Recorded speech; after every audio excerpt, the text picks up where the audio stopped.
General, I think there's another casualty in terms of that deference that the administration has given, not just to Iran, but to the Shia-led government in Baghdad that's so heavily influenced by Iran.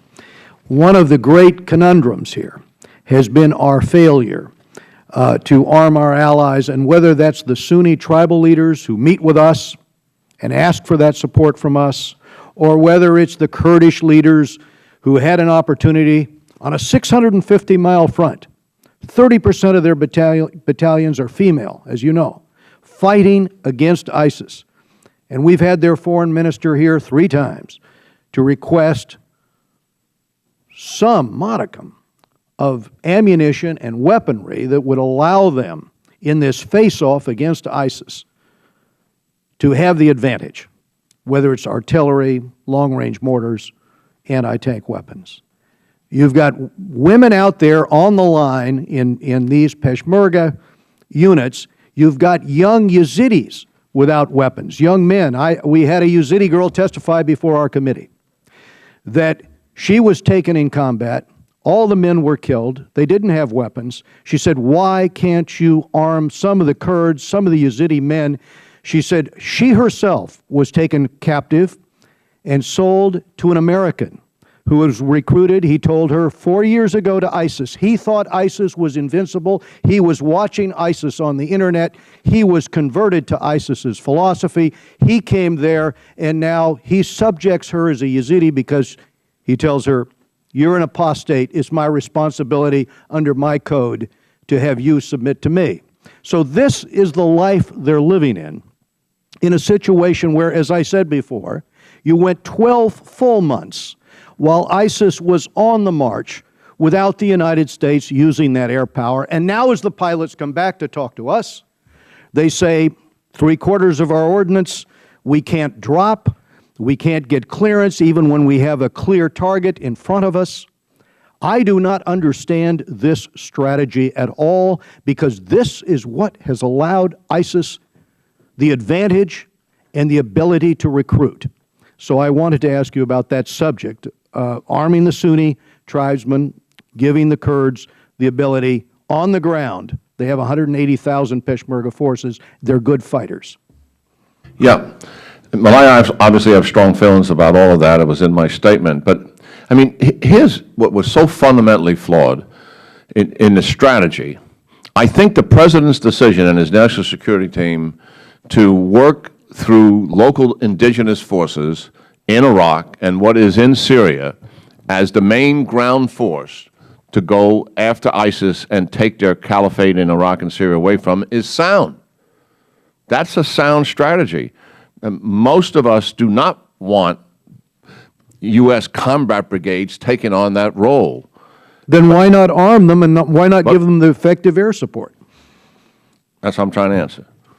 And so if you believe that's the strategy, and you're trying to avoid the very thing that you don't want to do, and that is eventually have to commit U.S. combat brigades, that's what you don't want to do. But yet you know you got to defeat ISIS for the sake of the security of American people and our interests, then why are we not all in on supporting that weak hand, that we know they have a weak hand? We got to strengthen that hand, and whatever it takes to strengthen that hand should have been the policy. In other words, all the equipment it takes, and the best equipment that we can have to support them, all the weapons and ammunition they need, not 300 trainers, thousands of trainers to get the kind of output you want. So we get not a few hundred trained, but tens of thousands trained is what we need as an effective ground force to deal with these guys. And certainly the whole bureaucratic nonsense of taking care of the Kurds and buying into this business of, well, you're going to have to pass it all through the Baghdad government. Just muscle the Baghdad government to get out of the way. And that's what we should have done. The Iranians muscle them every day, and we should certainly have done that. Now, I have talked to 2 Kurdish officials recently, one KDP and one PUK, all within the last 10 days, and there has been some improvement in this area. But believe me, it's still not where it should be. That's your point. And the other thing is, on the air power, this has been an absurdity from the beginning. The President personally made a statement that has driven air power from the inception. When we agreed we were going to do air power, and the military said this is how it would work, he said, no, I do not want any civilian casualties. And the response is, but there's always some civilian casualties. We have the best capability in the world to protect from civilian casualties, better than any nation in the world, and we have the results to prove it. He said, no, you don't understand. I want no civilian casualties, zero. So that has driven our so-called rules of engagement to a degree that we have never had in any previous air campaign from Desert Storm to the present. And that is why you made reference to 75% of the ordnance coming back was a CENTCOM revelation, which I think surprised all of us to that degree, that ordnance not being used. Now, we have a new chairman of the Joint Chiefs of Staff, smart, and he's got some spine. And I think we're going to get some better results here because he is pushing for a more realistic air campaign, and let's free up some of these restrictions. Believe me, the French are in there not using the restrictions we have imposed on our pilots, and the Russians, of course, whose value system is off the table, they don't care at all about civilians. And so if there's an ISIS or a rebel target in the middle of a village, they'll take the village down. That was their entire methodology in Afghanistan, and that was what they did in Chechnya, and certainly I'm convinced that's what they're doing here. But we can do this, Mr. Chairman. We know how to do this. We can have a very effective, devastating air campaign that would get us results. It will not win the war, but it can certainly keep ISIS in its holes, take away their tactical initiative, and put them on the defense and get them off the offense, put so much pressure on them that they're not sending out, they're not hitting 20,000 media sites per day with 15 to 20 new pitches per day. Why? Because they're worried about being bombed. General, if I could just respond to your one observation about the Kurds finally getting some of the weaponry. I think that's because we got the amendment that I worked on into the NDAA Act so that the administration's feeling the pressure on that, but it is still obviously not being done to the extent that would turn the tide of battle decisively. And second, I would just point out this point on the air campaign.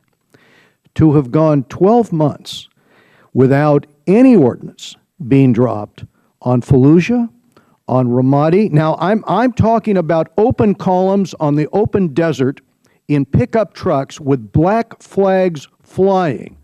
And the concern about not having collateral damage, that we cannot hit those columns, as they took 12 major cities across Syria and Iraq before we even began, after the fall of Mosul, to do anything. This does not send the message from the administration that they intend to do anything except contain this problem. And that has to be reversed. ISIS has to be defeated. Listen, I agree with you, Mr. Chairman, but that's a slight exaggeration, what you just said. I just want to make a statement here for a second. Listen, months into this campaign, we were not permitting convoys of ISIS with flags rolling down roads. We took those guys off the roads a long time before that. That was not happening. The attack on Ramadi, they came into Ramadi largely in civilian vehicles, not even in convoy. They came down the Euphrates River Valley outside from Syria. Ramadi is in the Iraq version of the Euphrates River Valley, obviously. And they infiltrated, is the military term we would use, to create the kind of combat power that they needed. There are no convoys of ISIS running around the battlefield today. Not today, but remember, until the Yazidis were on the mountainside and until they were attacked on that mountainside, that was the first effective use of air power or commitment to use air power that I saw in this entire endeavor, despite our efforts continuously to deploy it. But my time's expired, but thank you very, very much, General.